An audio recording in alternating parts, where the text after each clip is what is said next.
Bonjour à toutes et à tous. Je suis ravi de savoir que vous vous êtes connectés pour cette seconde session des sciences sociales dans la cité. Donc, c'est une initiative du département Changes, sciences sociales des changements contemporains. Donc, le département Changes est en fait un regroupement des plusieurs laboratoires du campus de l'Université de Bordeaux et autour d'ailleurs. Nous avons pris l'initiative de faire se rencontrer les chercheurs en sciences sociales et un certain nombre de personnes citoyennes, enfin le grand public, disons, avec l'idée de à la fois partager ce que les chercheurs ont à proposer et également les praticiens. Donc, l'objectif, c'est d'avoir en gros 1 heure et demie aujourd'hui et de façon assez régulière, à peu près tous les mois, ce genre d'événement. Et je vais tout de suite passer la parole à Romane Gracia, qui est notre chargée d'animation du département, qui va vous présenter nos invités et cette session. Et je vous souhaite à toutes et à tous une excellente heure et demie de discussion et de présentation. Merci Mathieu. Alors, avant de commencer, voilà, je tiens à rappeler au public que vous ne pouvez pas poser vos questions à l'oral. Par contre, vous pouvez poser vos questions par écrit. Si vous regardez en bas, vous avez un onglet sur la barre d'outils, un onglet Q et R. Donc, n'hésitez pas à appuyer dessus pour poser vos questions tout au long du séminaire par écrit et nous y répondrons à la fin. Nous avons un temps dédié à cela. Merci à tous pour vous être connectés au webinaire Les femmes actrices invisibles du monde de la drogue. C'est vrai que quand on pense consommation et vente de drogue, on a souvent une image masculine qui nous vient à l'esprit. Dans nos représentations, c'est plutôt l'homme qui a des tendances délinquantes et criminelles, plus que la femme en tout cas. Mais la réalité est tout autre puisque dans les dealers, eh bien, il y a des dealeuses. Quand on s'imagine en plus l'image de la femme comme étant une activité illicite, elle est souvent représentée comme sexualisée. La preuve, par exemple, avec l'affiche de notre webinaire, si vous avez bien regardé, on y voit un fessier avec un sachet de poudre. C'est parce qu'en fait, dans toutes les images que nous avions à disposition sur Internet qui représentaient des dealers, eh bien, elles étaient toutes très sexualisées, souvent jeunes, beaucoup maquillées en contexte de soirée ou de sortie, avec des vêtements qui mettaient en valeur leur forme, comme si en vendant leur drogue, elles vendaient également un petit peu leur corps quelque part. Donc, nous allons voir quand même que la réalité sociale est très différente. Et pour cela, je vais commencer par passer la parole à Sarah Perrin, qui est doctorante en sociologie au Centre Émile Durkheim de l'Université de Bordeaux. Sarah, vous menez une thèse sur les mondes cachés de la drogue, l'invisibilité des femmes insérées socialement. Je vous laisse la parole sur votre expérience avec vos enquêtés. Merci beaucoup, Romane. J'ai préparé un petit PowerPoint pour faciliter la compréhension de ce que je vais vous dire. Donc, je le mets tout de suite. Hop, je vais éviter de commencer par la conclusion. Ce sera quand même mieux. Hop. Donc, en effet, je ne vais pas me représenter parce que Romane vient de le faire de manière tout à fait exhaustive. Je vais juste préciser que ma thèse est co-dirigée par Emmanuel Langlois, qui est maître de conférence à l'Université de Bordeaux, et par Karine Bertrand, qui est professeure à l'Université de Sherbrooke au Canada. Donc, je vais démarrer par un petit point contextuel. Donc, en effet, comme Romane vient de le dire, on a une image masculine des consommatrices, des consommateurs et des vendeurs de drogue. Et cette image, elle est alimentée aussi par différents facteurs, notamment des facteurs statistiques, puisque dans les structures de prise en charge dédiées aux usagers de drogue, en France comme au Canada, et de manière générale dans le monde occidental, on compte 20 à 30% de femmes. Et si on regarde les personnes interpellées par la police pour un motif lié aux drogues, on a 9% de femmes en France et 14% au Canada. Donc, on pourrait se dire qu'en fait, ces chiffres sont représentatifs de la part de femmes consommatrices ou vendeuses de drogue, sauf que déjà, il y a une différence majeure entre ces deux chiffres.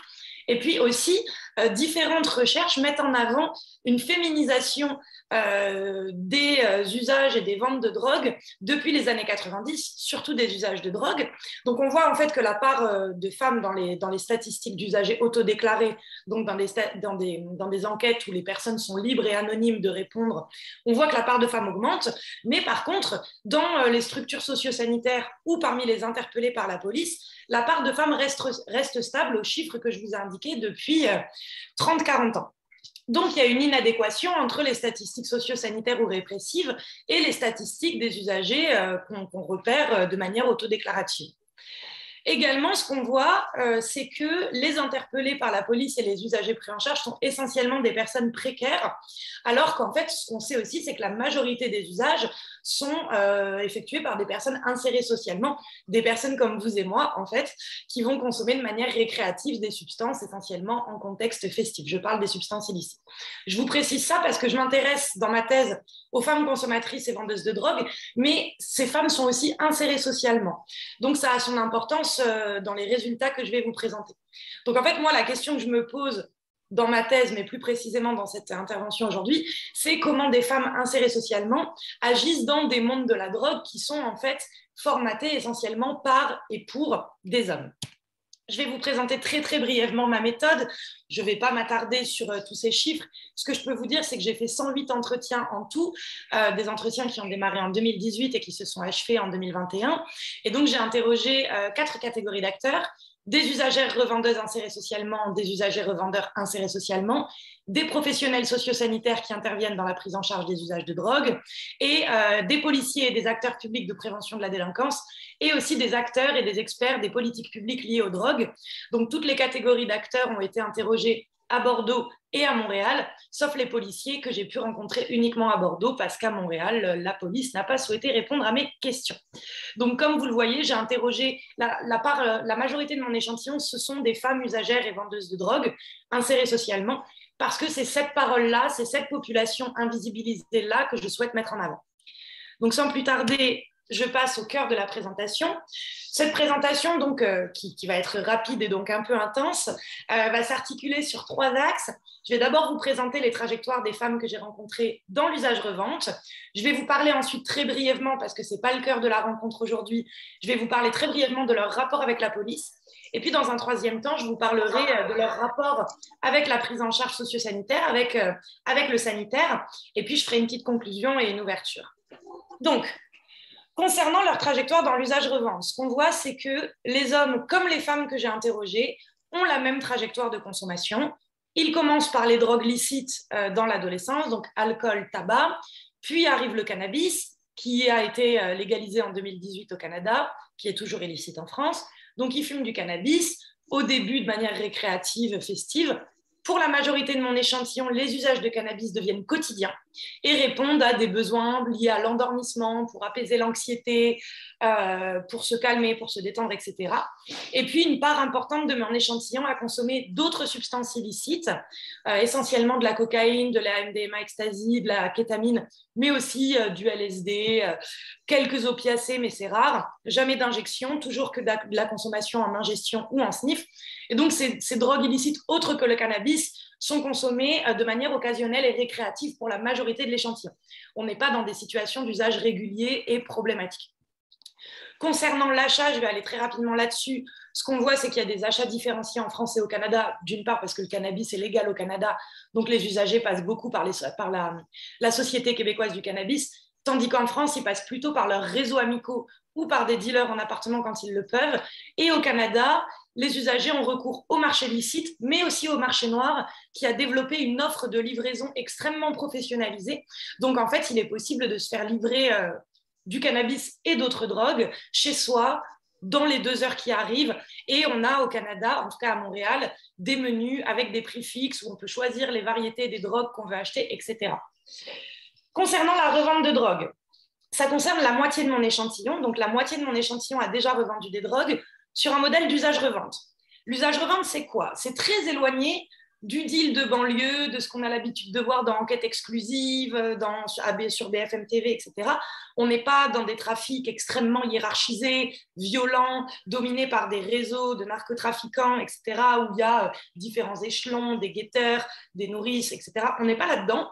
On est sur un modèle, en fait, un peu auto-entrepreneurial, où un consommateur va décider de revendre les ou la drogue qu'il consomme, dans l'objectif non pas de s'enrichir, mais de financer sa propre consommation. Je vous explique. Si vous achetez 10 grammes d'herbe demain, vous allez les payer 80 €. Si vous achetez 100 grammes d'herbe, vous allez les payer 600 €. Donc, plus vous achetez en termes de quantité, moins le prix à l'unité est cher. Et donc, si vous en revendez une partie, vous pourrez faire un petit bénéfice, mais surtout, vous aurez une part des drogues que vous pourrez consommer gratuitement. Et c'est là le principal intérêt des usagers revendeurs, qui du coup vont aussi revendre pas du tout dans la rue à des inconnus, mais plutôt à leurs amis, à leurs pairs, chez eux, chez leurs amis ou dans des espaces festifs, clubs, bars, free party, etc. Donc c'est ce modèle-là dans lequel ils s'incluent. Et concernant les spécificités des femmes, en fait, les femmes, quand elles consomment, achètent ou vendent des drogues, elles sont stigmatisées sur différents points. C'est-à-dire que certains dealers, certains usagers vont penser qu'elles sont moins crédibles que les hommes, qu'elles connaissent moins les critères de qualité, les prix, qu'elles sont moins capables d'acheter et de vendre. On va aussi penser qu'elles sont inaptes à la violence, et ça, c'est un stéréotype extrêmement fréquent. Donc, on va se dire qu'une femme est incapable de se défendre. Donc, du fait de ces deux stéréotypes de manque de crédibilité et de la violence, on va par exemple se dire qu'il est plus facile d'escroquer une femme, de lui vendre un produit à un prix trop élevé ou de lui vendre de la farine à la place de cocaïne, etc. Et puis, il y a aussi un stéréotype de lubricité, de sexualisation qui pèse sur les femmes usagères de drogue, comme Romane l'a dit en introduction.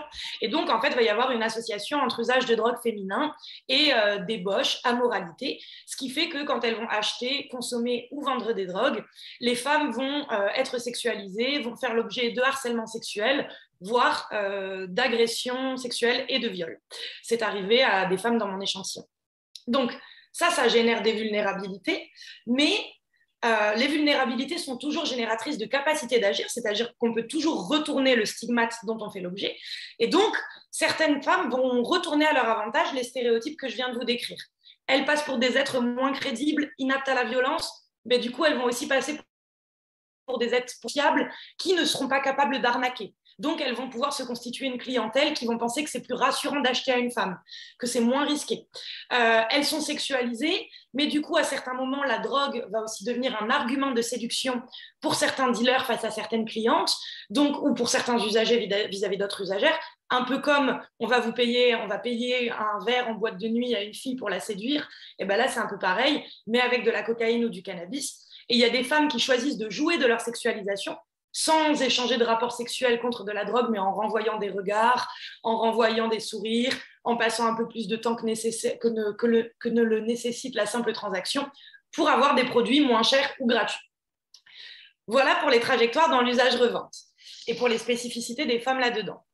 Concernant la police, je vais aller très rapidement là-dessus et s'il y a des questions, je pourrais y revenir. On le sait, les policiers en France ou au Canada, quand ils interpellent des personnes pour un motif lié aux drogues, ce sont essentiellement des jeunes hommes racisés, précaires, qui vendent et qui consomment dans l'espace public. Typiquement, les jeunes des banlieues originaires, descendants de l'immigration maghrébine, qui vont vendre en bas des tours. Donc, les policiers que j'ai interrogés, ils expliquent ça en grande partie par des stéréotypes de genre. Les femmes sont moins intéressées par l'argent facile, elles sont plus intelligentes, elles sont plus douces, elles ont plus peur, elles sont moins violentes, et par des stéréotypes de race.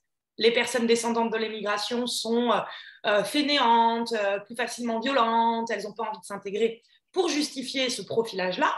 Et puis, il y a aussi des enjeux liés à l'organisation du travail policier, c'est-à-dire qu'en fait, les policiers sont contraints de faire du chiffre, en particulier en France. Et donc, pour ça, ils vont aller vers les profils qu'ils connaissent déjà. Et donc, pour eux, le profilage est en fait un outil d'efficacité dans leur logique. Et donc, tout ça aboutit au fait que les usagères revendeuses que moi j'ai interrogées, et même les usagers revendeurs, ils sont très bien conscients qu'ils ne correspondent pas au profil ciblé par la police. parce qu'ils sont majoritairement blancs, parce qu'ils sont insérés socialement, parce qu'ils vivent dans des centres-villes protégés, résidentiels, parce que pour les femmes, ce sont des femmes. Et donc, elles vont jouer avec les critères du profilage, elles vont incarner une figure qui n'est pas ciblée par la police. Et par exemple, les femmes vont développer des stratégies typiquement genrées. Elles vont cacher les drogues dans leur soutien-gorge parce qu'elles savent qu'il y a moins de policières que de policiers, donc qu'elles risquent moins d'être fouillées. Elles vont, quand il y a un contrôle routier, par exemple, et qu'elles ont consommé de la drogue, elles vont vraiment incarner toute une sorte de féminité classique. Elles vont singer l'innocence, la candeur, voire la bêtise et la séduction, pour en fait renvoyer aux policiers une image qui ne correspond pas du tout à l'image qu'ils se font des usagers et vendeurs de drogue, et pour échapper aux risques répressifs. Et ça semble fonctionner, puisque je n'ai aucune femme qui a été victime de sanctions judiciaires pour usage ou vente de drogue. Concernant la prise en charge socio-sanitaire, Romane, est-ce que je suis OK sur le temps? Oui, tu as 5 bonnes minutes. Parfait. Je peux même ralentir un petit peu mon débit de parole. Donc, là-dessus, je vais m'attarder un peu plus. Les structures de prise en charge en France et au Canada accueillent majoritairement un public masculin, je l'ai dit, 70 à 80% d'hommes. Pourquoi? Eh bien, un peu pour les mêmes raisons qu'ils accueillent un public précaire. Parce qu'en fait, les structures de prise en charge, elles ont été créées au moment de l'épidémie du VIH, de l'épidémie du sida, notamment pour répondre aux besoins d'une population injectrice qui partageait son matériel de consommation et qui présentait des risques infectieux extrêmement importants. Il se trouve que parmi les injecteurs, de ce que nous montrent les statistiques, il y a plus d'hommes. Donc, en répondant aux besoins des injecteurs, et ça Florent l'explique très bien dans son travail, j'espère ne pas spoiler ton intervention Florent, en répondant aux besoins des injecteurs, les structures répondent aussi davantage aux besoins d'un public masculin. Et puis alors ce qui est intéressant en France, c'est qu'on a une posture très universaliste où on est censé, dans ces structures-là, mais comme ailleurs, ne pas faire de différence en fonction du genre, de la race, de l'âge, de l'état psychologique des individus qu'on reçoit. On est censé proposer un accueil universel qui ne fait pas de différence entre les individus, sinon c'est taxé de discrimination, de ce qu'on appelle la discrimination positive, fait grandement débat. Donc, il faut accueillir tout le monde de la même manière, mais dans les faits, il y a des problématiques qui sont davantage féminines. Elles se rendent moins dans les structures parce qu'elles ont peur de croiser des agresseurs potentiels, parce qu'elles sont empêchées des fois par leurs conjoints, etc. Donc, il y a des problématiques typiquement féminines auxquelles, par exemple, pourraient répondre des espaces non mixtes. Mais comme on est dans un modèle universaliste, c'est très compliqué en France de mettre en place des espaces non mixtes. Et même au Canada, où la non-mixité est beaucoup plus facile à mettre en place parce qu'ils ont un modèle communautaire, il y a quand même essentiellement un public masculin, parce que même s'il y a une posture beaucoup plus gender sensitive qui prend beaucoup plus en compte les différences de genre, le système canadien ne s'attaque pas forcément véritablement aux causes des inégalités de genre. Il prend en compte les différences entre les hommes et les femmes, mais il ne va pas forcément chercher à créer des safe places ou à faire venir spécifiquement des femmes. Concernant les besoins des publics précaires, eh ben, les structures, souvent, en France comme au Canada, elles proposent des espaces avec des espaces de repos, avec des machines à laver, avec des douches. Elles distribuent du matériel d'injection. Elles aident à faire des démarches sociales, à trouver des logements, à demander le RSA. En fait, plein de prestations qui sont dédiées à un public précaire. Et donc, et également, par exemple, elles sont ouvertes la plupart du temps de 9h à 17h, du lundi au vendredi. Donc, quand on est quelqu'un qui travaille ou qui étudie, on n'a pas besoin des prestations qui sont proposées, voire les horaires nous empêchent de nous rendre dans ces structures. Donc déjà, la majorité des structures ne conviennent pas aux besoins de la population que j'étudie. Certaines structures, notamment tous les dispositifs mobiles d'intervention en espace festif, par exemple le Technoplus en France, ou les consultations jeunes consommateurs, vont cibler un public plus diversifié. Mais ce qui est intéressant, c'est que ma population ne les sollicite pas non plus, alors même que la plupart de mes interrogés racontent subir ou avoir subi des conséquences négatives de leurs usages sur leur santé physique et mentale ou sur leur vie sociale à un moment. Ça peut être qu'ils ont saigné du nez, qu'ils ont des redescentes trop difficiles, qu'ils n'arrivent pas à aller à l'école, qu'ils ont des problèmes familiaux, qu'ils ont des pensées sombres, qu'ils ont du mal à se passer du produit, à faire la fête sans pendant un temps, etc., etc. Ils ont des conséquences négatives, mais ils ne sollicitent pas les structures. Donc moi, je me suis demandé pourquoi. Et en fait, il y a 4 raisons principales à ce non-recours en France comme au Canada. Déjà, les usagers et les usagères que j'ai rencontrés, ils ont mis en place des autocontrôles, c'est-à-dire qu'ils ont appris par eux-mêmes à gérer leur consommation ou avec leur père. Donc, par exemple, si à un moment, ils s'aperçoivent que leurs usages de drogue prennent trop de place dans leur vie, ils vont demander à leur groupe d'amis avec qui ils consomment, venez, on fait quelques soirées où on ne prend pas de cocaïne, ou bien on ne prend pas de MD. Ou alors, s'ils s'aperçoivent qu'ils prennent un produit d'une certaine manière qui ne leur convient pas, qui a des effets négatifs, ils vont arrêter ou diminuer. Donc, ils mettent en place des autocontrôles. Deuxièmement, et ça, c'est une raison importante, il y a beaucoup d'usagers qui se sont déjà ouverts auprès de professionnels de santé qui ne sont pas spécialisés sur la prise en charge des drogues. Ils se sont déjà confiés à des médecins généralistes, des infirmières, des anesthésistes, des gynécologues, etc., sur leur consommation, voire sur les problèmes générés par ces consommations. Et ils se sont vraiment beaucoup sentis jugés par ces professionnels qui ne sont pas spécialistes, avec par exemple un professionnel qui voulait faire interner en structure résidentielle une usagère de drogue qui lui disait qu'elle prenait de la kétamine, ou un médecin généraliste qui a donné l'impression à une usagère qu'elle gérait pas du tout sa consommation, alors qu'elle voulait juste lui mentionner qu'elle fumait du cannabis parce qu'elle trouvait ça important de le dire à son médecin. Donc, comme ils se sont sentis jugés, ils disent bah, « moi, j'en parle plus. Je ne le dis plus aux professionnels. » Troisièmement, les usagers et les usagères méconnaissent les dispositifs spécialisés de prise en charge. Soit ils ne savent pas qu'ils existent, parce qu'il y a peu de communication faite sur ces dispositifs, soit ils pensent que ces dispositifs sont associés à des objectifs de répression, ou alors que c'est uniquement des salles de consommation, donc des espaces où on peut consommer des drogues, notamment s'injecter. En gros, ils pensent que les centres de prise en charge sont des salles de shoot, pour le dire dans un langage courant. Et donc, ils se disent, bah, c'est pas pour moi, je ne m'injecte pas, j'ai pas besoin de ça. Quatrième raison, et qui est sûrement la plus importante, en fait, les usagers, même s'ils méconnaissent les structures, ils voient bien un peu à quel public c'est dédié pour la plupart. Donc, comme je vous l'ai dit, un public précaire. Et eux, ils font tout pour ne pas être assimilés à des usagers dépendants, marginalisés, qui vont mal. Ils veulent à tout prix montrer qu'ils sont capables de consommer des drogues et de travailler, d'avoir un logement stable, d'avoir une vie normale, tout en étant un peu déviants. Et donc, eux, ils disent, non, mais moi, je les vois, les centres, je vois tous les punks à chiens qui sont devant, qui boivent des 8-6, c'est pas pour moi. Moi, je suis pas comme ça. J'ai rien à faire là-bas. Et ça, c'est validé par certains professionnels sociosanitaires interrogés qui disent, bah oui, on ne va pas mettre un usager récréatif de cocaïne à côté d'un injecteur qui est sous méthadone depuis 30 ans. Ce n'est pas du tout le même public, voire ça pourrait avoir des répercussions négatives sur les usagers. Voilà, et donc je vais conclure. Donc en fait, ce qu'on voit, et je le dis très rapidement, c'est que le genre est déterminant dans l'expérience de l'usage-revente et dans la répression. La race aussi, c'est-à-dire la couleur de peau, l'origine ethnique, également l'âge, très probablement. Et l'insertion sociale est également centrale dans l'usage-revente, dans la répression. Et concernant le non-recours aux soins et à la prise en charge, en fait, l'insertion sociale semble plus importante que le genre. Parce que les femmes ne me disent pas « je n'ai pas recours aux soins parce que je suis une femme », celle que j'ai interrogée, alors qu'elles me disent très bien que je suis vulnérable quand j'achète des drogues parce que je suis une femme, ou les policiers ne me pensent pas dealeuse parce que je suis une femme.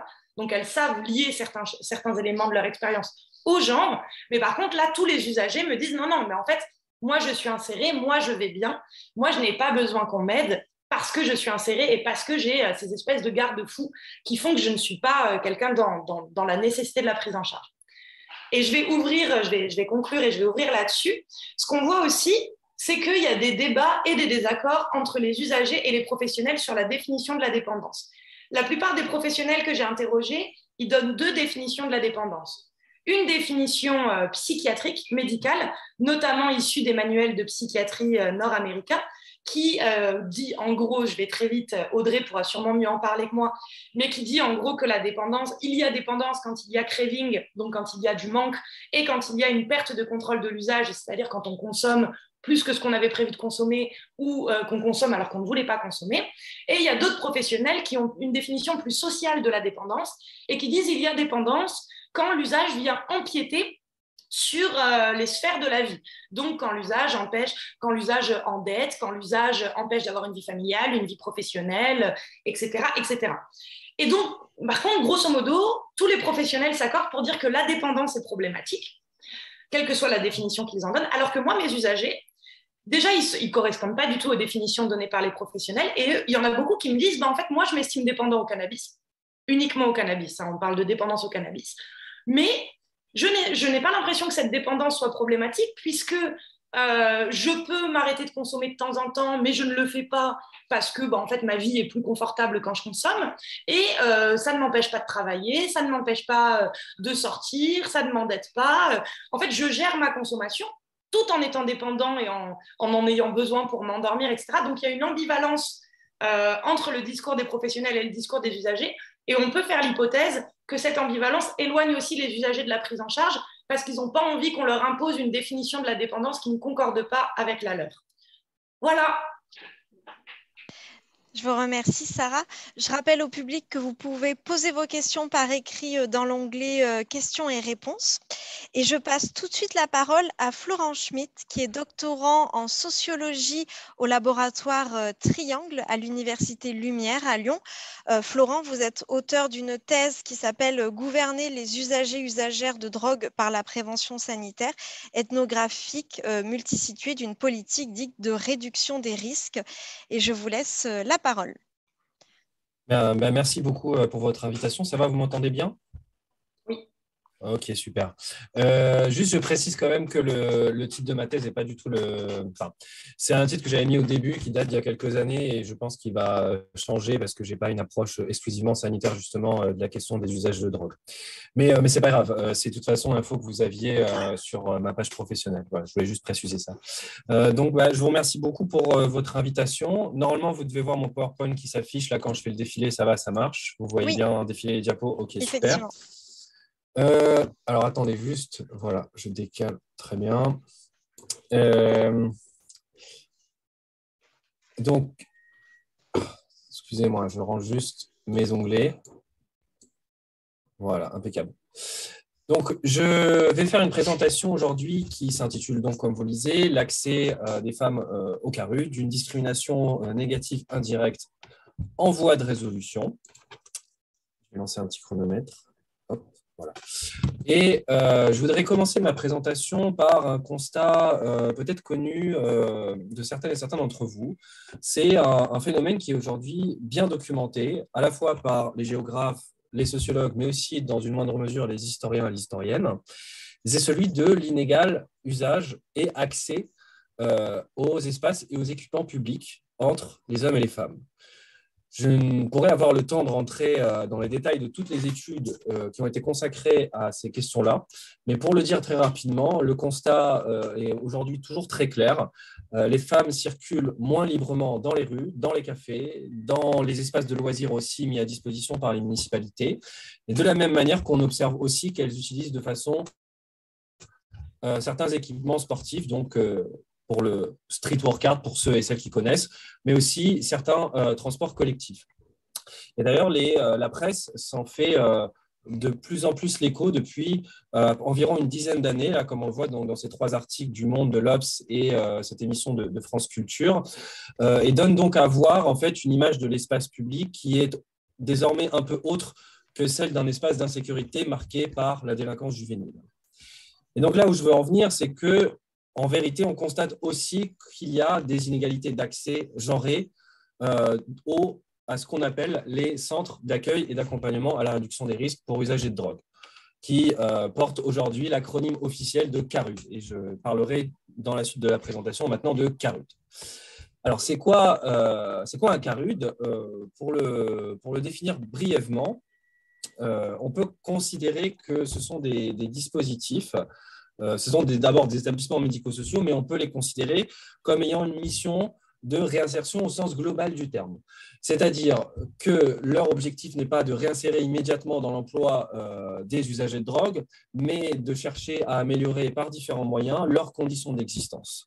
Donc, par exemple, en les accompagnant pour faire des démarches de droit commun, type réavoir des allocations chômage, le RSA, la CMU, une aide médicale d'État. Ça peut être des accompagnements qui sont faits pour trouver un logement social ou un hébergement provisoire. Ça peut être de l'accompagnement médical également dans leur suivi auprès d'institutions sanitaires traditionnelles comme les hôpitaux.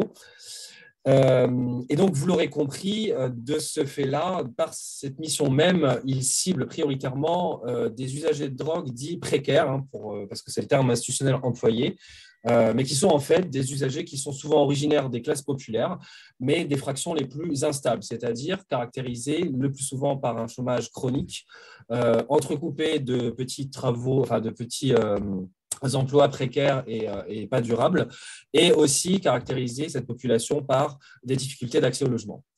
J'ajouterai que ces structures sont aussi porteuses de la politique dite de réduction des risques liés à l'usage de drogue, parce qu'ils mettent à disposition des outils d'injection et aussi des pipes à crack pour limiter les risques d'infection au VIH et à l'hépatite C liés à la pratique d'usage. Et donc, vous comprendrez que le public majoritaire accueilli dans ces structures sont en général des usagers de drogue par injection ou des consommateurs de crack. Et enfin, ces structures se caractérisent par le fait qu'ils proposent un espace d'hospitalité, c'est-à-dire un lieu collectif où il y a des canapés, des tables pour s'installer et prendre le temps de se reposer ou de nouer des sociabilités avec les équipes professionnelles. Mais aussi, cet espace d'hospitalité se caractérise par la mise à disposition de douches, de machines à laver, d'un accès à Internet, aussi de collations, tout ça pour l'aide à la survie au quotidien de ces personnes en situation matérielle particulièrement dégradée. Voilà pour la présentation donc succincte des CARUD. Et comme je vous le disais, je vais essayer dans cette présentation de comprendre pourquoi il y a des inégalités d'accès genrées au détriment des femmes dans ces établissements. Ma présentation, elle va avoir pour but de caractériser ces inégalités d'accès et essayer aussi d'analyser quels ont été les apports des solutions mises en œuvre jusqu'ici pour essayer de les résoudre. Donc, dans un premier temps, si je peux... Ah oui, pardon. Alors, avant d'en venir à ma présentation, je vais juste exposer ma méthodologie. Donc, pour répondre un petit peu à l'objectif que je me donne dans cette présentation, je m'appuie donc sur la méthodologie de ma thèse qui a consisté à faire 17 mois d'observation dans 2 CARUD, l'un situé dans une grande ville que j'appellerai fictivement Largeville et l'autre dans une petite commune que j'appelle fictivement Mangeol. Ces observations ont été complétées par une quarantaine d'entretiens avec des équipes professionnelles de ces établissements, donc exclusivement des travailleuses et des travailleurs sociaux, donc éducatrices spécialisées ou assistants du travail social, mais aussi des infirmiers et des infirmières. J'ai aussi réalisé 35 entretiens avec des usagers et des usagères de drogue des 2 établissements. J'ai aussi fait d'autres choses, mais je n'y reviens pas parce que ce serait trop long. Donc, j'attaque mon premier point avec vous, c'était de commencer par dire qu'on ne peut pas comprendre en fait ces inégalités d'accès genré à ces établissements qui touchent spécifiquement les femmes si on ne prend pas en compte ce qu'on appelle les violences de genre. Alors, les violences de genre, c'est quoi? Je vais en donner une définition ici que je retire de l'encyclopédie critique du genre,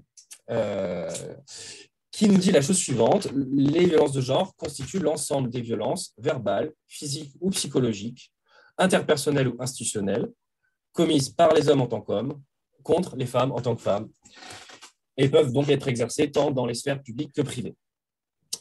Et dans ces violences de genre, on peut inclure en général, on peut inclure à la fois des plaisanteries, entre guillemets, sexistes, le harcèlement sexuel ou le harcèlement public, comme on dit, dans les espaces publics, les viols, les féminicides ou encore les rappels à l'ordre de genre, c'est-à-dire les rappels à l'ordre de non-conformité à la respectabilité féminine. On abordera ce point un peu plus tard dans la présentation. Et donc, toutes ces formes de violence font partie d'un continuum qui peut avoir des conséquences plus ou moins graves pour les concernés. Et l'intérêt ou la nécessité plutôt de prendre en compte ces violences, ici dans le cas de l'accès aux CARUD, c'est parce qu'elles sont exacerbées à la fois par les conditions matérielles d'existence des usagers de drogue, mais aussi par la consommation de drogue elle-même. Là-dessus, je vais être synthétique parce que c'est impossible de rentrer dans toutes les subtilités d'analyse qui existent. Mais voilà, je vais donner 3 exemples. Dans la sphère privée, par exemple, on sait que les violences masculines commises par les hommes peuvent être, exacerbées, c'est-à-dire, plutôt l'alcool joue le rôle de catalyseur des violences physiques commises par les hommes sur les femmes. Là-dessus, Maryse Jaspar a écrit des pages intéressantes. C'est un peu une référence en matière de de violences contre les femmes en France, Marie Jaspar. Et c'est-à-dire qu'elle explique comment, en fait, l'alcool n'est pas à l'origine des violences commises par les hommes, mais qu'elle joue un rôle facilitateur. Et je n'ai pas trouvé de données là-dessus concernant l'usage, par exemple, de cocaïne, de crack ou d'amphétamine, mais des témoignages d'usagers de drogue m'ont affirmé qu'elles avaient remarqué chez certains de leurs amis qu'elles pouvaient subir des formes de harcèlement sexuel beaucoup plus importantes quand ces personnes étaient sous amphétamine. Autre exemple, dans cette fois la sphère dans les espaces publics, la sphère publique, surtout donc repérée dans la ville de Largeville, la grande ville donc, où j'ai fait mon enquête, eh bien, les violences physiques et sexuelles qui pouvaient avoir lieu sur l'espace public étaient redoublées, d'abord du fait des politiques répressives. Je m'explique. Quand il y a du contrôle et de la répression policière sur les usagers de drogue du fait de l'illégalité de ces pratiques, les usagers ont tendance à aller de plus en plus vers la périphérie des villes pour organiser le trafic et la consommation. Et du coup, ils se retrouvent dans des espaces qui sont de plus en plus enclavés, c'est-à-dire avec un accès au transport en commun qui est beaucoup plus faible.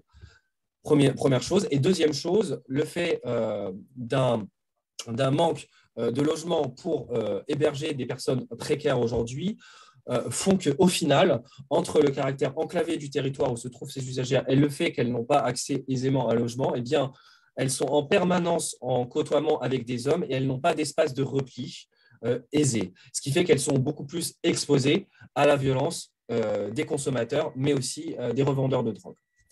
Et enfin, troisième point, dans le quotidien des violences, c'est-à-dire le sexisme ordinaire, qui peuvent être vécus bien sûr par toutes les femmes, mais qui ici prend une tournure, peuvent s'exacerber à nouveau du fait que les usagères de drogue sont disqualifiées socialement du fait de leur usage.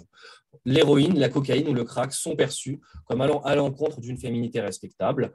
La consommation va être disqualifiée par le sens commun du fait qu'elle signe en quelque sorte une déchéance à l'égard des attentes de séduction et de maternité qui sont assignées aux femmes. Donc ça, voilà, ce sont les trois types de violences que j'ai pu repérer dans le cours de l'enquête. Et je vais essayer d'expliquer maintenant en quoi elles jouent sur l'accès aux structures. Si ma diapo veut bien s'afficher. Voilà. Alors, le premier constat que j'ai pu faire, c'est que ces violences, elles vont d'abord avoir pour conséquence qu'on peut qualifier de non-recours ponctuel. C'est-à-dire que, on va contextualiser un peu. Ces établissements, pour pouvoir cibler plus facilement leur public, se sont installés à proximité des espaces qui sont les plus marqués par la consommation et le trafic de drogue et la pauvreté. En l'occurrence, les quartiers d'habitat et ce qu'on appelle les scènes ouvertes de drogue. Alors évidemment, je précise que, et je pense que Sarah Perrin l'a très bien expliqué, que l'usage de drogue n'a aucune frontière spatiale et sociale, mais ce sont des espaces qui sont les plus ciblés par les politiques publiques dès qu'il s'agit de traiter sanitairement et socialement la question des drogues. Donc, se sont implantés ces établissements à côté de ces espaces-là. Donc, ça signifie quoi? Ça signifie que quand vous êtes une femme, ou même un homme d'ailleurs, et que vous vous rendez dans un CARUD, vous allez vous allez traverser des lieux où vous êtes susceptible de rencontrer d'autres usagers de drogue et des usagers de drogue que vous connaissez de façon plus ou moins intime, ça peut être vos amis, ça peut être des amants, amantes, ça peut être aussi des personnes avec qui vous avez des liens de business. Mais en tout cas, vous êtes à peu près sûr de croiser des gens que vous connaissez. Et donc, je pense que vous voyez où je veux en venir. Ça signifie que certaines femmes risquent de recroiser, et je crois que d'ailleurs Sarah l'a mentionné, leur agresseur, des personnes qui ont pu commettre des viols, et donc vont chercher parfois à éviter de se rendre dans ces structures pour éviter un malaise émotionnel du fait de rencontrer cette personne à nouveau. Ou alors plutôt que de ne pas venir pendant une certaine période comme certaines le font, ça va être choisir stratégiquement des horaires où les personnes sont sûres de ne pas croiser leur agresseur pour venir dans ces établissements. Donc là, on se retrouve avec un paradoxe de l'accessibilité des CARUS, c'est-à-dire qu'on a cherché, ces institutions ont légitimement et raisonnablement cherché à s'installer au plus proche de leur public pour faciliter l'accès à cet établissement, mais en même temps, ça a recréé derrière des formes d'accès restreintes du fait que les usagères de drogue doivent adopter des précautions ou des stratégies pour éviter ce que Marilène Nieber appelle le caractère structurel de la peur sexuée, c'est-à-dire la peur liée au fait d'être assignée femme. Ça, c'est la première conséquence des violences de genre sur l'accès aux établissements. Désolé, je galère un peu à afficher mes diapos. Mais il y a aussi une deuxième conséquence que j'ai appelée la tenue à l'écart du mobilier, c'est-à-dire la tenue à l'écart en fait, des équipements qui sont mis à disposition pour pouvoir se reposer, discuter, tisser des liens. Donc là, excusez-moi, je parle de l'espace collectif du CARUD. Là, on va à l'intérieur de l'institution. Alors, comment expliquer ça? Eh bien, en fait, bon, alors Sarah l'a déjà rappelé, on pourrait en fait se dire, mais finalement, dans les CARUD, il y a environ 80% d'hommes en population, hein, donc au niveau national, pour 20% de femmes. Donc, de toute façon, bah oui, forcément, il y a une domination spatiale masculine. OK. Mais simplement, moi, j'estime que ça ne suffit pas à comprendre pourquoi il y a cette domination de l'espace au sein de cet espace collectif par les hommes. Il faut aussi tenir compte des modalités par lesquelles les groupes de sexe vont s'approprier l'espace. Et là, ce qu'on remarque, c'est que eh bien, la mixité des genres, qui est au principe en fait, du fonctionnement de ces établissements, va donner prise à l'exercice de violences de genre, et en particulier à des formes de sexisme ordinaire, voire parfois, même si c'est plus rare, de harcèlement. Donc, par exemple, j'ai observé des groupes d'hommes qui vont faire des commentaires, qui vont attribuer aux femmes une valeur négative ou positive en fonction de leur attribut physique. Mais aussi, il y a certains hommes qui vont déclarer des intentions très clairement violentes à l'égard de femmes qui consomment alors même qu'elles ont un projet de maternité. Donc, je ne cite pas ces propos particulièrement violents. Et donc, ce que ça signifie derrière, c'est que les femmes ont moins facilement accès à cette partie-là de l'établissement parce que les groupes d'hommes les définissent comme des personnes qui sont extérieures à elles. Elles sont dans une relation inégale dans la mesure où elles ne vont pas être considérées, dans ce qu'elles voient en tout cas, comme des individus à part entière, mais d'abord comme des corps à posséder en vue d'un rapport sexuel ou comme des corps reproductifs ou maternels. Ce qui fait qu'il y a une forme de tenue à l'écart au sens où elles vont davantage se situer au niveau du comptoir de l'accueil, au niveau de l'espace accès Internet, au niveau de la buanderie, mais moins souvent au centre de l'espace collectif, là où sont souvent installés les tables, les chaises, les canapés ou les espaces de repos. Alors, je rajouterai quand même que les violences de genre n'expliquent pas tout, qu'il y a en fait aussi une autre origine à cette difficulté ou cet accès moindre à l'espace collectif, c'est ce que les sociologues appellent l'inégale division sexuée du travail domestique. Parce qu'il faut savoir qu'au sein des files actives des CARUD, les femmes sont minoritaires par rapport aux hommes, mais par contre, elles sont 2 fois plus nombreuses à avoir en charge des enfants. Et comme l'on sait, comme dans tous les milieux sociaux, mais particulièrement dans les milieux les plus aisés, alors ça, c'est Armelle Testenoir qui a écrit beaucoup là-dessus, donc je ne vais pas rentrer dans les détails, mais bon, on va partir du principe que c'est vrai, c'est-à-dire qu'elle explique que dans les milieux les plus précaires, il y a quand même une division assez traditionnaliste de la prise en charge des enfants, ce qui font que les femmes, comme j'ai pu l'observer dans les espaces collectifs, elles ont moins tendance à s'y attarder, à flâner, à se reposer comme les hommes parce qu'elles ont en charge justement des enfants et ce que font beaucoup moins souvent en fait les pères ou les hommes célibataires qui viennent dans ces structures. Troisième, donc voilà, donc pour terminer sur cette deuxième partie, dans un cas, on a un non-recours ponctuel. Dans l'autre, on a une mise à l'écart de certains endroits de l'établissement en interne, ce qui fait que ces inégalités d'accès ne semblent pas se caractériser par une exclusion des femmes. Je précise bien, hein, les femmes ne sont pas exclues des services. Elles y ont en général accès. Simplement, leur accessibilité, elle se traduit par une réduction des possibles dans leur mobilité, que ce soit à l'extérieur de l'établissement ou à l'intérieur. Ou si vous préférez, leur liberté de déplacement ne leur est pas retirée, elle est simplement restreinte. Ce qui m'en fait venir à ma dernière partie de ma présentation. Quelles solutions ont pu être expérimentées jusqu'ici et que pouvons-nous en dire? Alors, je peux m'exprimer sur ce sujet parce qu'il se trouve que le CARUD de la grande ville dans laquelle j'ai enquêté avait pour particularité, c'était unique en France à cette époque-là où j'ai fait l'enquête, avait pour particularité d'avoir un espace en non-mixité. C'est-à-dire qu'ils avaient, à côté du CARUD qui accueillait hommes et femmes, ils avaient accolé un autre CARUD, un peu plus petit, mais qui fonctionnait comme un CARUD traditionnel, où n'étaient acceptés que dans le public en tout cas, que des femmes.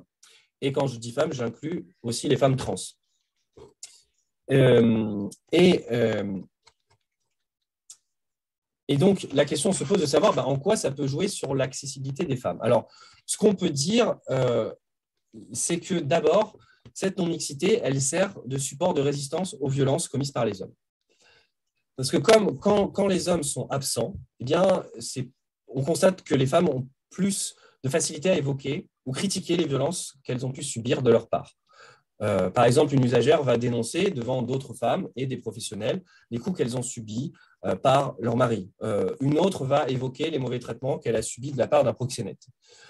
On n'est certes pas dans une analyse politique qui va prendre en compte la dimension structurelle des violences masculines, mais on a en quelque sorte une petite montée en généralité où les femmes posent comme conflictuelles deux parties, c'est-à-dire le nous, les usagères de drogue femmes ou les prostituées, et eux, en fait, les figures masculines familières, les compagnons, les maris, les conjoints et les proxénètes, ou les clients d'ailleurs.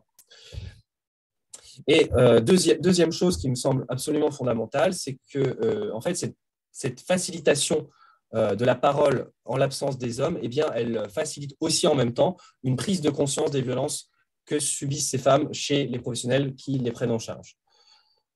Et donc, en fait, dans la structure de l'Argeville, il s'est mis en place une spécialisation de la prise en charge en fait, des femmes victimes de violences, notamment avec la possibilité de consulter rapidement un médecin, d'avoir accès à une consultation psychologique rapidement ou aussi d'être accompagnées dans un dépôt de plainte contre leur agresseur. C'est ainsi que plusieurs femmes ont pu porter plainte grâce aux travailleurs et au travail social. Et donc, la non-mixité là-dedans, en fait, elle ne va pas générer tout de suite, en fait, elle ne va pas en tant que telle générer cette professionnalisation de la prise en charge, mais elle peut être considérée comme un point de départ à condition que des professionnels aient eu suffisamment de motivation pour mettre en place cette prise en charge grâce à leur prise de conscience. Et enfin, deuxième point, je suis un petit peu en retard, je vais déborder, je pense, d'1 minute et demie, ce n'est pas trop grave. Ce que je voulais dire, enfin, dans un dernier point sur la non-mixité, c'est qu'on observe que les femmes ont une plus grande autonomie de circulation et de gestion de l'intimité au sein de l'établissement. C'est-à-dire qu'on va beaucoup plus observer des pratiques de type dormir à même le sol, circuler en sous-vêtements, avec une serviette de bain ou un peignoir, le fait de voir des femmes se maquiller, se coiffer, s'habiller ou étendre leur linge à l'intérieur de la structure ou à l'extérieur dans le petit jardin à côté de l'espace non mixte, sont autant de pratiques qu'on n'observerait pas dans un espace en mixité de genre. Et elles sont significatives du fait qu'il n'y a pas ce regard sexualisant et jugeant des hommes à côté. Alors, bien sûr, on pourrait rétorquer en disant, mais enfin bon, ça, c'est de la débrouille économique, c'est surtout une tentative de survivre à des conditions économiques particulièrement mauvaises. Oui, bien sûr, mais on ne peut pas négliger non plus, je pense, que ça signifie aussi que pour les femmes, eh bien, elles peuvent s'attribuer un moment de relâchement dans ces espaces en conférant à ces lieux un sentiment d'être dans une sorte de chez-soi de substitution. J'en viens à ma conclusion. Voilà, où je voudrais juste préciser 3 points. Donc, ce qu'on a eu l'occasion de voir dans cette présentation, c'est que l'inconditionnalité d'accès de ces établissements, c'est-à-dire le fait qu'ils soient ouverts à tous les usagers de drogue sans condition, eh bien, ne suffit pas à assurer l'accès de l'ensemble du public, puisque cette accessibilité est jusqu'à présent surtout pensée au masculin neutre, c'est-à-dire par l'absence d'une prise en compte suffisante des rapports de genre qui existent dans les sphères extérieures aux institutions de type CARUD. Et donc, derrière, ce que ça implique, c'est que, comme j'ai essayé de l'expliquer ici, c'est qu'on a des logiques de sélection qui se mettent en place, mais qui ne sont pas faites par l'institution elle-même, comme on pourrait le voir dans des dispositifs médicaux traditionnels, mais elles sont transférées vers le public, ici en l'occurrence le public masculin, par des formes de contrôle plus ou moins violentes. Et on peut dire donc du coup qu'on assiste à ce qu'on peut appeler une discrimination négative, mais indirecte des femmes. C'est-à-dire que même s'il n'y a pas de volonté de sélectionner le public à l'entrée de ces établissements, eh bien, on se retrouve quand même, malgré tout, avec une limitation de l'accès à un groupe social particulier, en l'occurrence ici les femmes. Mais il y a quand même aujourd'hui un espoir, puisque les résultats de l'espace en non-mixité laissent à croire que ces dispositifs vont probablement se multiplier. D'ailleurs, c'est déjà le cas, puisqu'il y a aujourd'hui, si je me trompe bien, au moins un nouvel espace qui a ouvert à Paris, en totale non-mixité, à côté de la place de la République, dans le 11e arrondissement. Voilà, j'ai terminé avec ma présentation. Désolé, j'ai un petit peu débordé. Non, c'est tout bon. Je vous remercie, Florent. Et je vais tout de suite passer la parole à Audrey Penaud, qui est éducatrice spécialisée au Centre de soins d'accompagnement et de prévention en addictologie de l'hôpital Charles Perrins à Bordeaux. Audrey, je vous laisse la parole puisque vous êtes en contact directement avec des personnes consommatrices, qu'elles soient consommateurs ou consommatrices. Je vous laisse la parole. Merci. Donc, bonjour à tous. Donc, j'interviens effectivement dans un centre de soins d'accompagnement et de prévention en addictologie sur le site de Charles Perrins qui fait partie du pôle interétablissement d'addictologie du CHU de Bordeaux. Merci d'avancer. Ce que je vous propose dans un premier temps, c'est de faire un focus sur la question des addictions. Donc, dans un premier temps, effectivement, qu'est-ce que c'est que ces substances et les comportements addictifs que l'on connaît tous, hein, on y est confronté au quotidien.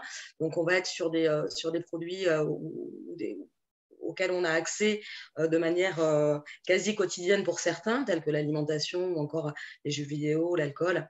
Donc, ils sont plutôt des substances licites. Et ensuite, on va avoir des substances plutôt illicites sur lesquelles on va avoir des accès peut-être un peu plus restreints. Donc, qu'est-ce que c'est que ces substances? Effectivement, c'est des objets gratifiants, donc un renforcement positif sur lesquels on va pouvoir introduire cette notion de plaisir. La prochaine, s'il vous plaît. Ah ouais, donc ça ne se déroule pas. Ok, c'est pas grave. Donc, aujourd'hui, indépendamment de l'addiction, on va parler d'usage, tout simplement. Pourquoi on utilise ces substances? Elles ont une diversité d'effets, chacune les unes autant que les autres, ainsi que les comportements. Ce que l'on repère, c'est que quand on est dans un état neutre, sans parler de problématiques d'usage, on va pouvoir aller expérimenter des produits, des comportements à la recherche de plaisir, qui est nécessaire pour la bonne santé mentale. À partir du moment où on n'a pas de problématique spécifique, il existe un système de régulation d'usage qui nous permet de pouvoir adapter nos usages à l'environnement dans lequel on se trouve et de pouvoir maîtriser ses consommations. À l'inverse, alors pas forcément à l'inverse, on ne va pas forcément se retrouver à nouveau dans la problématique de dépendance et de troubles de l'usage, mais si vous pouvez avancer. Ouais. À un moment donné, on va pouvoir avoir recours à ces substances pour pouvoir soulager différents états d'anxiété, de dépression ou bien encore la douleur. Donc, on est plutôt dans une période où on va moins bien et on va rechercher finalement arriver à un état neutre, si vous voulez bien avancer, à un état neutre. Et donc, effectivement, à viser de soulagement anxiolytique ou dépressiogène afin de pouvoir accéder à une bonne santé mentale. On sait aujourd'hui que pour pouvoir, on est plutôt sur un versant autothérapeutique de ces comportements, de ces usages. Donc, les risques liés à l'usage, on les connaît. Donc, il peut y avoir l'overdose, l'intoxication, le syndrome de sevrage, la possibilité de développer une tolérance. Donc, ce qui va être important de notre côté, c'est de pouvoir informer l'usager et de pouvoir apporter une éducation thérapeutique quant aux produits et à son usage. Je veux bien que vous avanciez. Donc, en gros, c'est quoi l'addiction? Comme on vient de le déterminer là maintenant, ce n'est pas que l'usage problématique d'une substance. C'est une maladie caractérisée par un signe qui va être la rechute. La rechute, c'est quoi? C'est le fait de consommer une substance. Si vous voulez bien avancer, pardon. avec un symptôme marqueur diagnostique et pronostic de la rechute, qui est le craving. Sarah en parlait tout à l'heure, effectivement, hein, ce sont des concepts qu'on va retrouver dans le DSM. Aujourd'hui, le craving, ça va être un prédicteur de la rechute. Le craving, c'est quoi? C'est une envie intense et irrépressible de consommer. Voilà. Et alors, ce qui est important, c'est effectivement de repérer que c'est à un moment donné, si vous voulez bien avancer. Oups, pas tant. Alors qu'on ne le veut pas. Ça, c'est important de le signaler. Ça me permet aussi de rebondir peut-être sur ce qui était annoncé tout à l'heure par Sarah. Effectivement, c'est à quel moment on distingue l'usage, même voire l'usage problématique de l'addiction. C'est vraiment ce significatif-là qui est le craving qui va nous déterminer le fait qu'on n'arrive pas forcément à moduler, on aimerait pouvoir ne pas consommer et on n'en a pas forcément la possibilité. Alors, une prise en charge thérapeutique, donc, qui a bien avancé, si vous voulez bien avancer. Donc, pour pouvoir prendre en charge l'addiction, ce qui est important de retenir, c'est qu'il n'y a pas d'autre préalable que le diagnostic. On n'est plus du tout dans une recherche de l'abstinence, de la réduction des risques ou de l'évaluation à la motivation pour pouvoir prédire qu'une prise en charge thérapeutique de l'addiction est possible, puisqu'on n'est plus, dans cette première quête-là qui est l'abstinence. L'objectif clarifié, c'est de pouvoir agir sur la rechute. On le sait, hein, les patients, ils nous le décrivent très très bien, c'est que le vécu de l'échec, puisqu'elle intervient suite au craving et qu'il y a une consommation qui intervient alors qu'on n'en a pas forcément envie. Donc, ce qui est important à cibler au niveau de la prise en charge thérapeutique, c'est bien de repérer et de gérer le craving. Pour ça, il est important que l'on puisse accompagner le patient dans ce repérage. Donc, toute l'éducation thérapeutique qui va être faite auprès du sujet va être primordiale, de pouvoir le repérer, l'identifier et de trouver des stratégies pour pouvoir agir dessus. Donc, l'abstinence n'est ni nécessaire ni suffisante, bien entendu, et elles vont découler finalement des conséquences de la prise en charge. Ça va être un impact de la prise en charge thérapeutique. Donc, pour résumer, donc l'addictologie en 5 points. Quelque chose que l'on sait, c'est qu'effectivement, ce n'est pas la toxicologie. La toxicologie, l'addiction n'a pas à voir avec la substance, mais ça va être vraiment lié avec la dérégulation du système de contrôle des sources de gratification. Donc, c'est cette perte de contrôle qu'on va pouvoir identifier et non pas le produit en lui-même ou le comportement. Enfin, voilà, ça peut être complètement dissocié. Ce que l'on sait, c'est que c'est fréquent. Je veux bien que vous avanciez, que c'est une pathologie grave, qu'aujourd'hui, nous avons des outils de repérage fiables et faciles, avec des thérapeutiques efficaces. Donc, ça, c'est vraiment 5 grands points, je crois, à retenir et qu'il faut avoir en tête pour pouvoir accompagner au mieux les personnes que l'on rencontre. Et dans l'idéal, pour pouvoir avoir une efficacité optimale, c'est de pouvoir agir et prendre en charge les usagers à partir du moment où l'usage échappe, où on va pouvoir poser un diagnostic ou non, mais qu'il puisse y avoir une évaluation. Accéder aux soins de l'addiction, donc c'est possible en autonomie, ou c'est possible, il y a effectivement d'autres supports plus contemporains informatiques. Et ne pas oublier qu'effectivement, on est sur le modèle de maladie chronique, donc on ne s'en débarrasse pas. Il faut effectivement l'accueillir, la comprendre pour la maîtriser et pour pouvoir aussi évoluer avec celle-ci. Après ce petit focus, ce que je vous propose, donc, c'est de repartir sur le sujet qui nous concerne aujourd'hui, donc sur la femme et addiction. Donc, qu'est-ce que l'on sait aujourd'hui ? elles sont en effet moins concernées que les hommes, même si on observe une tendance en augmentation. Je n'ai pas mes notes. Même si on observe une tendance en augmentation, et notamment on repère, et surtout sur les populations les plus sociabilisées, qu'effectivement on a un écart sur les différenciations des pratiques hommes-femmes. Elles ont moins accès aux soins. De par la stigmatisation des consommations, elles sont plus clandestines. Les craintes juridiques, il me semble que ça a été évoqué tout ça plus ou moins tout à l'heure, hein, c'est les craintes juridiques, notamment sur la question de la parentalité. Donc, qu'est-ce qu'on va faire de mes enfants si effectivement je suis aux prises de travailleurs sociaux ou autres qui viennent se mêler un petit peu de ma situation familiale et parentale et ou de couple, et les facteurs de vulnérabilité de par la précarité. Donc, la nécessité de pouvoir proposer une prise en charge spécifique. Ce que je vous propose, c'est de vous présenter donc, un projet groupe femmes qui a été mis en place au sein du XAPA. Ce projet, il a été mis en place, c'était environ en 2018, me semble-t-il, de mémoire.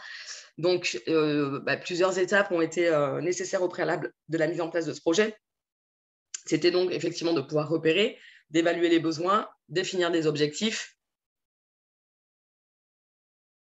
co-construire ensemble. Effectivement, le fait de pouvoir faire participer les femmes a été une grosse force à la réalisation de ce projet-là. Donc, les constats. Les constats ont été qu'effectivement, on a perçu au sein du service une augmentation du nombre de femmes prises en charge. Aujourd'hui, on se situe à peu près à 35% 2021, on est à 35% de femmes prises en charge au sein du XAPA. Donc, on était en 2015, il me semble qu'on était à 27%. Donc, on a quand même une évolution de la population féminine au sein du XAPA. On a repéré qu'au sein du XAPA sont proposées de différentes médiations collectives, hein, que ce soit plutôt sur des temps de groupe, et une participation des femmes qui était moindre. Donc, ce qui nous a interpellés. Et celle-ci, plutôt sur des prises en charge individuelles, pouvait mettre en avant des besoins spécifiques par rapport à ce qu'elles pouvaient vivre. Et effectivement, on a connaissance du retentissement de l'addiction donc chez la femme sur le rapport au corps, l'intime, l'estime de soi et l'isolement. Donc, il nous a semblé important de pouvoir le prendre en charge. Alors là, je mets ça.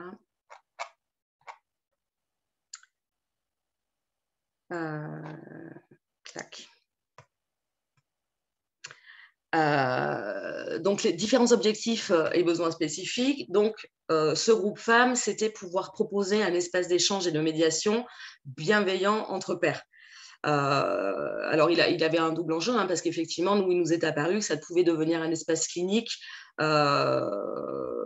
assez riche, finalement, sur le repérage de besoins individuels, puisqu'on s'est rendu compte très, très vite qu'il y avait une possibilité de libération de la parole qui était un vrai biais thérapeutique. Donc, on est sur trois volets donc, effectivement, 3 volets sur lesquels on a ciblé les objectifs de ce groupe. Au niveau éducatif, donc, on avait quand même un objectif cible qui était le renforcement de l'estime de soi, hein, puisqu'on s'est clairement repéré que chez ces dames que l'on accompagne, c'est terriblement impacté.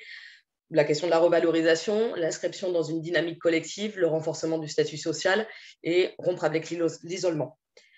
Côté santé, on était sur le prendre soin de soi. On a des dames qui arrivent, je pense que ça rejoint la question de l'estime de soi, hein, qui arrivent avec potentiellement un corps abîmé que l'on va dénigrer et qui est important de restaurer. Renforcer l'image corporelle, hein, qui est tout à fait en lien. Également, un espace d'information et de sensibilisation à la santé. Et renforcer les compétences pour prévenir. Donc, c'était pouvoir leur redonner une légitimité à un moment donné autour de la question de la santé. Et sur l'aspect social, c'était renforcer la capacité à être en lien. On l'a repéré tout à l'heure, c'est des thèmes qui sont isolés. Les interactions sociales, accepter la parole de l'autre aussi, de pouvoir être dans des échanges et des échanges entre pairs de parcours, mais de souffrance, et pouvoir accepter que l'autre puisse avoir un feedback avec moi. Et également pouvoir s'introduire dans la cité, dans des espaces sociaux qu'elles ont souvent désertés, et expérimenter de nouvelles activités de loisirs, de plaisir, et des nouveaux lieux qu'elles pouvaient avoir mis à l'écart. Ensuite, on va passer sur l'implication des femmes. Donc, sur l'organisation, on est sur la proposition d'un groupe mensuel, d'une rencontre mensuelle avec ces dames. Donc, une réunion trimestrielle est organisée pour pouvoir prévoir ces séances. Donc, elles sont tout à fait intégrées dans les objectifs et dans les intérêts des groupes à proposer.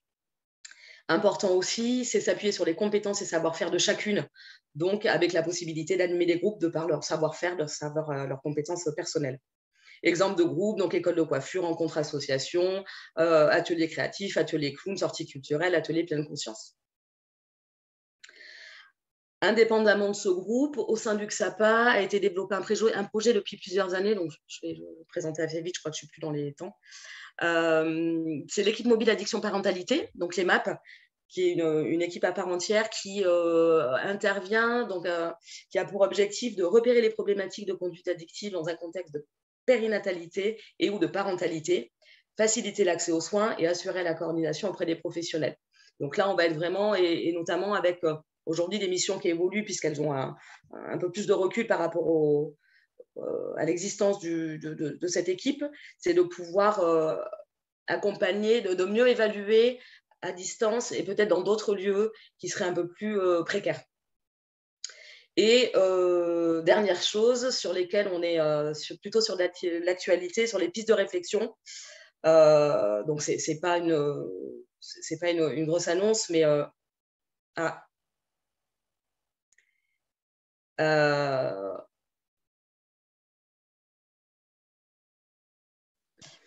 Pardon, ça ne s'affiche pas. Pourtant, non. Je suis sur la diapo piste de réflexion, mais si j'appuie… Ah, voilà, c'est bon.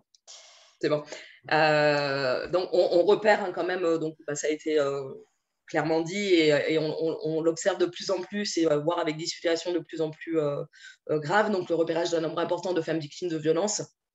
Donc, on est en réflexion et je sais que ça se porte beaucoup sur le territoire avec des partenariats qui sont de plus en plus importants et sensibles, de pouvoir améliorer les prises en charge par ce biais-là, par rapport aux femmes que l'on accompagne. Voilà. Je vous remercie. Merci beaucoup, Audrey. Alors, je désactive mon partage d'écran. Arrêtez, voilà. Hop, et on va pouvoir passer aux questions. Vous nous en avez posé dans l'onglet questions et réponses, mais également vous m'en avez envoyé en privé. Alors, hop. Et parmi les premières questions, alors peut-être une question qui est plus pour les sociologues du groupe, donc Sarah et Florent. En tant que chercheur en sociologie, comment avez-vous trouvé et approché les personnes interrogées? Est-ce que c'est facile de s'adresser à des dealers ou des consommatrices qui le plus souvent cherchent à être discrètes sur leur pratique ou sur leur consommation? Clément, tu veux… pardon, excuse-moi, je suis très fatiguée. Florent, tu veux commencer ou j'y vais? J'ai l'impression que ça s'adresse peut-être un peu plus à toi, ces questions, parce que moi, je n'ai pas vraiment fait d'entretien avec des dealers ou des dealeuses. Donc, vas-y si tu veux, et puis je compléterai, je pense que ça me paraît mieux. Si ça te va. Moi, comme je m'intéresse à une population qu'on appelle cachée et qui du coup n'est pas repérée ni par la police ni par les professionnels sociosanitaires, en fait, j'ai mobilisé ce qu'on appelle un effet boule de neige. Donc, ça consiste à trouver une personne qui consomme et qui vend des drogues, obtenir sa confiance, réaliser d'abord des entretiens avec elle, et puis nouer une relation en fait avec cette personne. Et puis après, j'ai demandé à cette personne de me présenter ses fournisseurs, ses dealers, ses clients, ses amis usagers, etc. Et j'ai essayé de faire pareil avec 3-4 personnes qui ont été mes personnes ressources, qui m'ont permis de faire un effet boule de neige, un peu comme des journalistes d'investigation, en fait, qui vont chercher une personne source. Donc moi, c'est comme ça que j'ai procédé. Et au Canada, donc j'ai aussi mobilisé des réseaux que je m'étais déjà constitués quand j'étais en licence et en master, puisque moi, ça fait depuis la licence que je travaille sur des thématiques liées aux drogues, aux deals de personnes insérées, tout ça.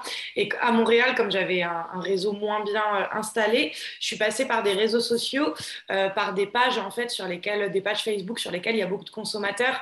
Par exemple, une page qui s'appelle Des fleurs ma chère et qui est dédiée aux femmes fumeuses de cannabis, ou une page dédiée aux amateurs de musique électronique à Montréal. Ça ne veut pas dire que tous les amateurs de musique électronique consomment des drogues, mais on sait que il y a des tendances spécifiques parmi ce public-là. Donc voilà comment j'ai fait. Et après, en rencontrant des gens via ces pages Facebook, j'ai remobilisé l'effet boule de neige. Voilà.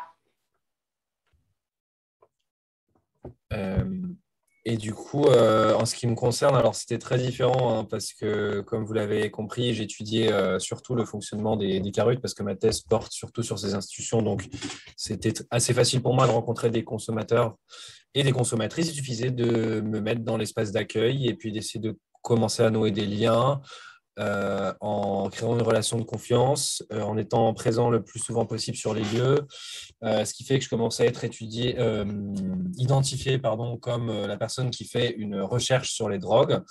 Et à force que des liens se nouent, en fait, ça a permis d'ouvrir une confiance suffisante pour faire des entretiens où les personnes sauraient que je ne suis pas là pour les juger ou que j'ai un rôle qui va être similaire à celui de l'équipe encadrante. Et que j'étais là simplement parce que je voulais faire une étude. Et après, de façon un peu plus accessoire, j'ai aussi eu des contacts via les professionnels qui pouvaient parfois appeler en fait des anciens usagers de drogue qui avaient fréquenté la structure et qui avaient depuis longtemps déménagé, mais avec qui ils avaient gardé un contact et avec qui s'était noué une relation assez forte de proximité. Eh bien, il les recontactait en leur disant, j'ai un petit service à te demander, on a un sociologue chez nous, il veut faire des entretiens, est-ce que tu veux bien, en l'honneur de nos bonnes relations passées, accepter de faire un entretien avec lui? Et du coup, moi, je prenais ma voiture, à l'époque, j'en avais encore une, et je me déplaçais jusqu'à l'endroit où la personne avait déménagé, et la personne était souvent contente de faire un entretien avec moi, parce qu'en fait, ils avaient l'impression qu'à travers cet entretien, c'était un moyen de remercier, entre guillemets, la structure pour les services qui leur avaient été rendus. En tout cas, c'est comme ça qu'ils m'ont parfois expliqué. Voilà à peu près comment j'ai fonctionné moi pour les entretiens.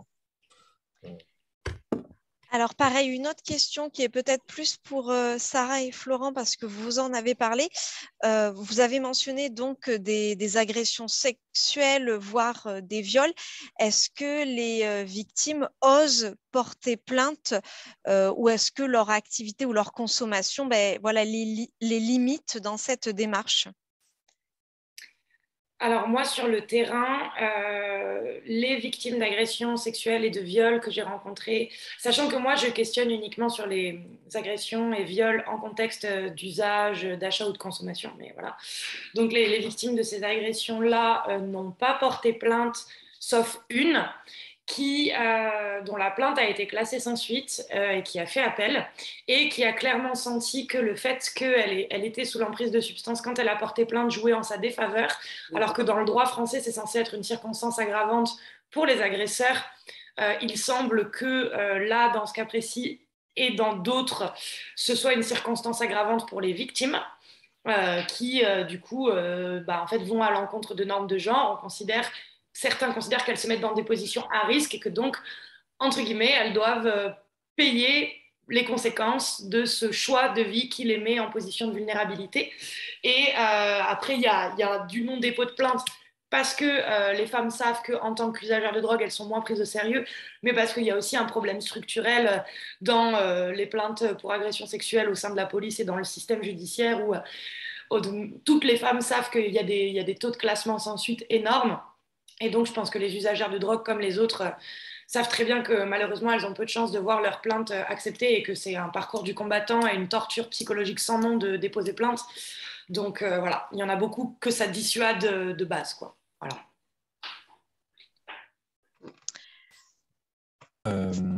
Pour répondre à la question, je peux que souscrire à ce que dit Sarah sur l'incapacité du système judiciaire à prendre en compte ces plaintes spécifiques, mais aussi de manière générale les plaintes déposées pour viol par les femmes dans tous les autres milieux sociaux. Ce que j'aurais pas grand-chose à ajouter, à part que dans mes observations, ce qui me paraît quand même important de préciser, c'est qu'on ne peut pas regarder ces plaintes, en fait, cette possibilité de déposer ou non plainte chez les usagères que j'ai rencontrées comme étant quelque chose de figé. Souvent, c'est une trajectoire, c'est-à-dire ces personnes-là n'ont pas forcément le désir de porter plainte au départ, notamment parce qu'elles ont peur des représailles de la part de leur ex-compagnon, de la part d'amis à leur ex-compagnon, de la part des proxénètes. Mais parfois, par un travail que mènent auprès d'elles les professionnels de la structure, les personnes prennent finalement la décision de porter plainte. Malheureusement, durant la période où j'ai été pendant 1 an d'observation donc à Largeville, où il y avait ce dispositif-là, il y a quand même très peu de femmes qui ont porté plainte.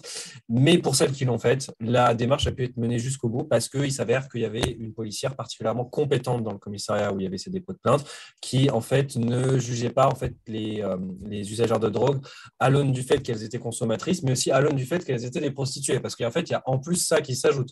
Parce qu'à partir du moment où on considère qu'une femme est prostituée, alors on peut considérer que le viol n'existe pas, puisque de toute façon, elles donnent leur corps, entre guillemets, pour de l'argent.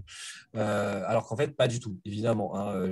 Désolé, je dis des banalités, mais non, on peut subir un viol et aussi être prostitué. Sauf que malheureusement, pour le système policier, c'est pas toujours très clair. Mais là, en fait, j'ai eu 2 cas en fait, de femmes qui ont porté plainte et qui sont tombées sur une policière qui était très à l'écoute et compréhensive, et la plainte a pu aboutir. Et voilà, mais malheureusement, voilà, j'aurais pas d'analyse de fond de plus à donner parce que j'ai pas assez exploré cette dimension-là de mon terrain. Voilà. Une autre question, cette fois plus pour Sarah. Le fait d'être moins interpellé par les forces de l'ordre, est-ce que c'est perçu comme un avantage de la part des dealers? Est-ce que vraiment c'est quelque chose dont elles sont fières et dont elles tirent parti? Alors, fières, je ne sais pas, mais en tout cas, elles en tirent parti, c'est sûr. C'est-à-dire qu'elles sont très bien conscientes de leur vulnérabilité et de leurs avantages, et que leur discrétion face à la police est un avantage certain. Et donc, oui, elles en jouent, notamment en transportant, par exemple, les produits de leurs amis masculins ou de leurs compagnons quand elles vont en club, en free party, qu'il y a des voyages, des choses comme ça, parce qu'elles savent que la police ou les agents de sécurité à l'entrée des boîtes, tout ça, les fouilleront moins elles. Donc elles en jouent, elles en profitent. Pareil, il y a plusieurs interrogés qui me disent il vaut mieux que ce soit une femme qui conduise quand on part de free party et qu'on a consommé des drogues ou qu'on a consommé de l'alcool, parce qu'il y a moins de contrôle au volant sur les femmes que sur les hommes, surtout en sortie de free party, de club, de festival, tout ça. Donc oui, elles en sont conscientes, c'est perçu comme un avantage et elles en jouent, évidemment. Alors, une question auquel Audrey a commencé déjà à répondre. Donc, dans le domaine de la prévention et du soin, est-ce qu'il faudrait une prise en charge adaptée en fonction du genre?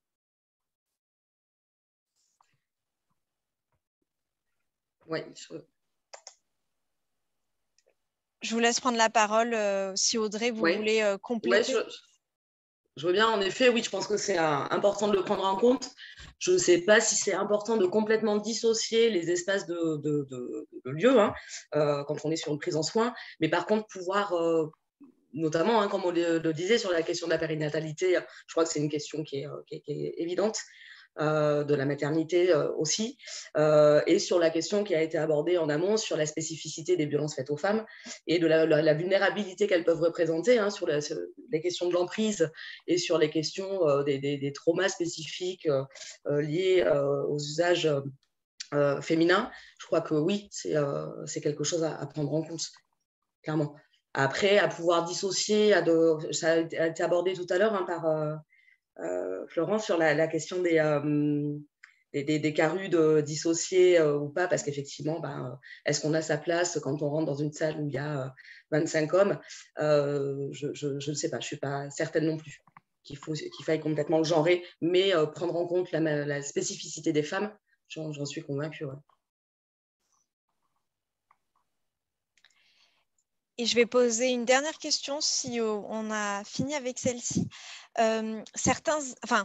Est-ce qu'on peut dire que certains individus sont plus vulnérables que d'autres face aux addictions? Et notamment, est-ce qu'on peut dire que les hommes sont plus susceptibles de développer une addiction que les femmes? Oui, complètement. Hein, sur un plan, c'est reconnu aussi, rien que sur un plan physiologique. Effectivement, hein, les hommes ont plus de chances de développer une addiction. Après, il y a des facteurs de vulnérabilité qui sont multiples, hein, qui vont être environnementaux, sociaux et physiologiques. Enfin, voilà, on a différents paramètres et les hommes sont quand même plus, même si les addictions chez les femmes sont plus cachées, ils sont quand même plus représentés que la gente féminine. Ouais.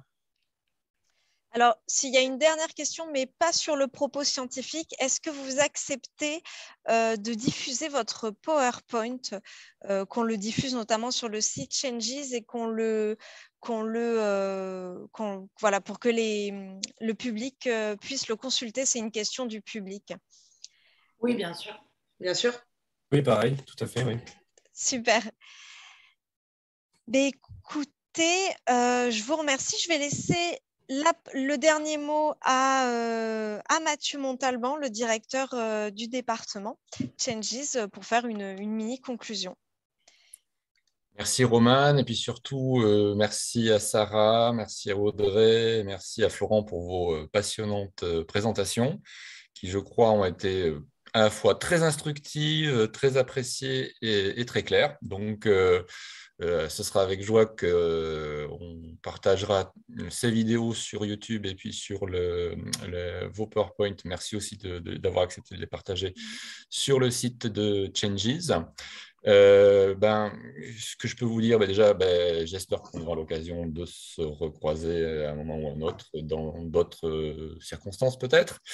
Et j'invite tout le monde à suivre un petit peu l'activité du département. Romane fera sans doute des communications ou des informations, mais il y aura un troisième numéro, si je puis dire, de nos webinaires à la rentrée. On vous donnera les informations sur la thématique. On va construire un programme et vous aurez toutes les informations en temps et en heure pour pouvoir vous connecter. Vous verrez, ce sera souvent comme ça, entre 18h30 et 20h, parce qu'on n'a pas trouvé de moment qui soit plus adéquat que celui-ci. Voilà. En tout cas, je vous remercie encore Audrey, Sarah et Florent. Merci à toutes et à tous de nous avoir écoutés. Merci à Romane d'avoir organisé ce webinaire. Merci aussi à Clémence pour le soutien technique. Et je vous souhaite une excellente soirée. Voilà. Merci à tous. Bonne soirée. Au revoir. Bonne soirée. Merci, au revoir. Au revoir. Au revoir, merci. Merci. Au revoir.